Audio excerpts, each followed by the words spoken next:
Certains sont prêts même à divorcer, malheureusement. Des familles qui vont être détruites.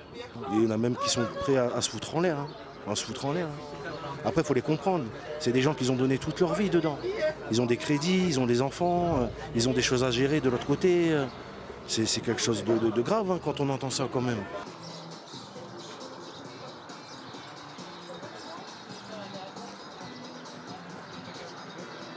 Et là, on appelle vraiment aux autorités, au gouvernement de vraiment se pencher sur notre sujet parce que cette histoire, ça risque d'aller très très loin. Il y a des mecs qui vont vraiment pas bien. Comment je vais nourrir ma famille? Et c'est le cas des 38 salariés. On se pose toute cette question. Comment on va faire? Qu'est-ce qu'on va devenir? Monsieur, mesdames du gouvernement, si vous nous écoutez, on est là. Venez-nous en aide, venez-nous en aide. Alors nous, on est là du coup parce qu'on est militante à Révolution Permanente et au collectif de jeunesse Le Point Levé. On est ici pour soutenir les grévistes de Cerex Agri parce que pour nous, c'est très important en fait, de renouer, on va dire, avec les traditions du mouvement étudiant, par exemple à mai 68, où voilà, je remonte un peu loin, mais pour nous, c'est hyper important de venir sur les piquets de grève, soutenir les grévistes, aider comme on peut en fait, et même apporter même des connaissances, etc. Je crois que rien que dans la région, c'est des centaines de licenciements qui risquent d'arriver.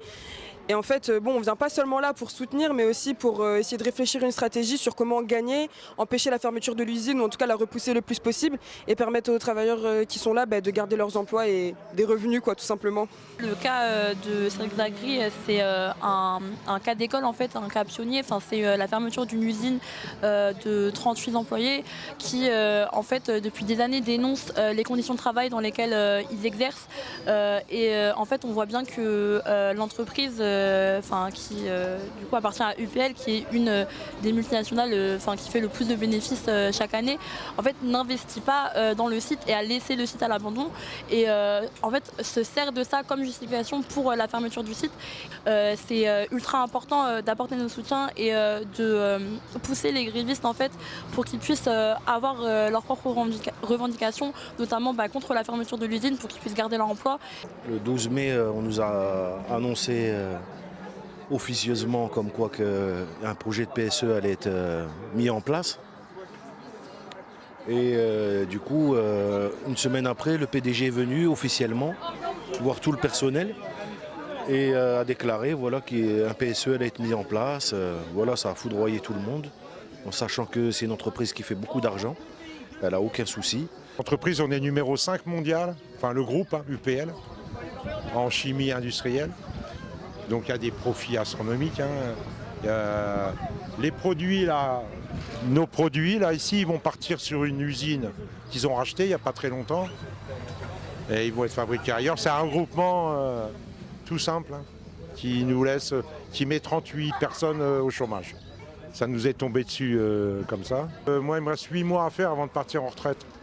Donc en fait, je pars pas dans des bonnes conditions. Déjà d'une, on savait que ça allait pas très bien. Ils ont fait aucun investissement ici, dans beaucoup d'ateliers qu'ils ont fermés les uns après les autres. Ils ont fait en sorte depuis 2 ans de nous laisser pourrir, en fait. Du coup, oui, on fait tourner la caisse de grève via des posts, via nos stories personnelles aussi, mais aussi avec Révolution Permanente, Le Point Levé, tout ça. Et aussi, en vrai, notre but, ça va aussi être de médiatiser le plus possible et de donner un peu un visage aux grévistes aussi, parce que c'est des gens genre lambda qu'on voit partout. Enfin, je veux dire, c'est des pères de famille genre, qui vont se retrouver dans la merde, qui ont des crédits, etc. à payer, qui, genre, en plus, 55 ans, 60 ans, c'est très bien comment ça se passe, la réinsertion au travail après ça. Enfin, nous, on est plus là dans un rôle, de soutien, d'accompagnement et c'est plus un travail d'auto-organisation en fait, de voir ce qu'eux ils veulent faire de leur usine en fait. Je suis trop jeune pour partir à la retraite et trop vieux pour trouver un emploi. Or donc on le vit mal. C'est une angoisse qu'on vit très mal à la maison, on le fait ressentir un petit peu aussi. Et ici, c'est tendu, il faut le reconnaître. C'est que le début, on entame la deuxième semaine. Ils ont fait des investissements sur du mauvais matériel. On avait à l'époque, il n'y a pas si longtemps que ça, une dizaine, du moins même pas 10 ans, on avait un directeur qui a fait des mauvais choix, qui nous a planté des unités. On a du matériel qui pourrait être compétitif. Et là, ils nous ont mis dos au mur. Quoi. Parce que pendant des années, on a fabriqué des produits particuliers. On était les seuls à fabriquer ces produits-là, qu'ils ont vendu une fortune. On y a laissé notre santé aussi. On a des gens qui se retrouvent à l'hôpital sur des accidents de travail. Faut pas l'oublier aussi, ça. Mais ils ont aussi des conditions de travail qui sont déplorables. Vraiment, être au contact du soufre pendant toute la journée, c'est quelque chose qui est vraiment atroce pour la santé. Et dans les autres usines, ils le subissent vraiment très très fort, quoi. C'est des produits phytosanitaires, mais biologiques, quoi. Puis on est dans une région où on a du vin, quoi. On est bien placé, quoi. Alors de là à le faire fabriquer à 800 km ou 1000 km d'ici, quoi. On a les boules, quoi, excuse-moi du terme, quoi. À la fermeture du site, je le vis très très mal. J'arrive même plus à dormir la nuit, étant donné que dans 2 mois, nous avons les vacances qui étaient prévues. Je ne sais pas dans quel état d'esprit je vais me rendre en vacances avec ma famille, sachant qu'à la reprise en septembre, je suis sans emploi. Intérêt financièrement, oui. Ah oui, là par contre, c'est le nerf de la guerre. L'argent, c'est le nerf de la guerre.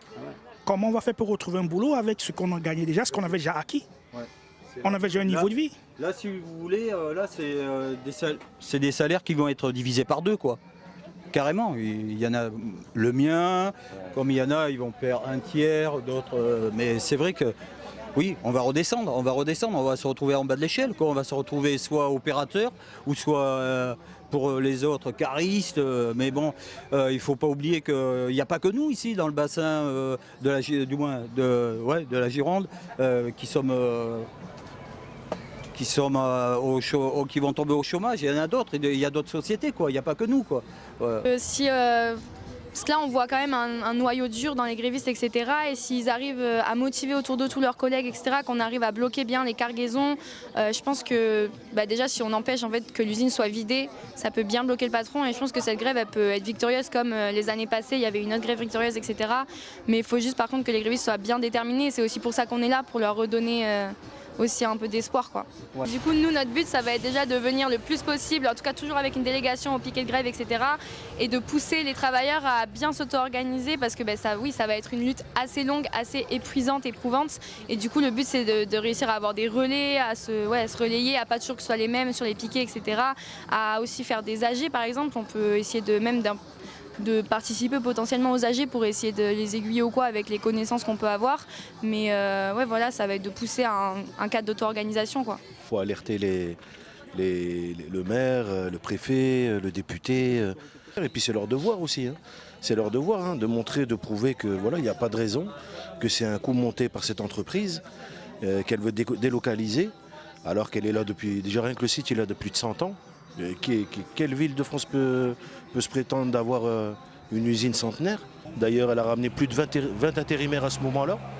Donc comment on peut déclarer à l'État qu'on est en déficit ou qu'on a des problèmes économiques et à ce moment-là, on ramène plus de 20 intérimaires? C'est quoi? C'est qu'ils ont touché des subventions de l'État ou c'était un coup préparé, monté? Je ne sais pas. Mais ce qui est sûr, c'est que le carnet des commandes est plein. Jusqu'au moins la fin de l'année, facile, j'irai même plus loin que ça. On trouve des nouvelles commandes, ça veut dire qu'on travaille maintenant avec des nouveaux pays, en l'occurrence d'Afrique du Sud.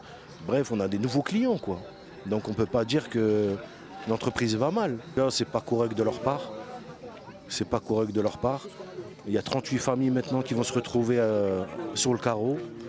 Et même pour vous dire, là, les réunions qui commencent à nous mettre en place là, pour ce PSE, ils n'osent même pas les faire sur site même.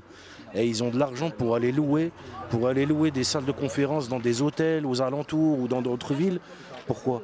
Parce qu'ils ne veulent pas affronter la populace, tout simplement. Ils ne veulent pas affronter les gens, ils ne veulent pas être face à eux, face à ce problème-là.